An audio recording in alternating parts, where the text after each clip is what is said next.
Hello. Hello, ಇನ್ನೊಂದು 2 ಡೇಸಲ್ಲಿ exam ಇದೆ. ಎಲ್ಲಿದ್ಯಾ ನೀನು? ಬರೀ ಆಚೆ ಸುತ್ತಾಡ್ಕೊಂಡೇ ಇರ್ತೀಯಾ ಏನೋ? ಅದು ಆಕ್ಚುಲಿ ನನ್ನ ಫ್ರೆಂಡಿಗೆ ಆಕ್ಸಿಡೆಂಟ್ ಆಗ್ಬಿಟ್ಟಿದೆ. ಹೌದಾ? ತುಂಬಾ ಏಟಾಗಿದ್ಯಾ? ಹೇ ಇಲ್ಲ ಇಲ್ಲ ಇಲ್ಲ, ಜಸ್ಟ್ ಮೈನರ್ ಅಷ್ಟೇ. ಹಾ, ಸರಿ, ನಿಂಗೆ ಆಮೇಲೆ ಮಾಡ್ತೀನಿ. ಸರಿ ಆಯ್ತು, ಹುಷಾರು. Okay bye. ಬಾ.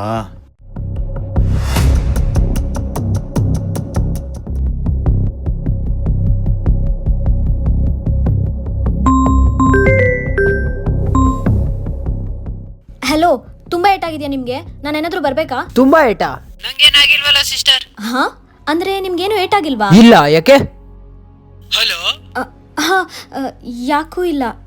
ಬಾಯ್. ಏನ್ ಮಗ, ನಿಮ್ ಹುಡುಗಿ ಕಾಲ್ ಮಾಡ್ಬಿಟ್ಟು ನನ್ಗೆ ಏಟಾಗಿದ್ಯಾ ಬರ್ಲಾ ಅಂತ ಕೇಳ್ತಾ ಇದಾರೆ. ಓ ಶಿಟ್, ನಾನು ಆಮೇಲೆ ಸಿಗ್ತೀನಿ.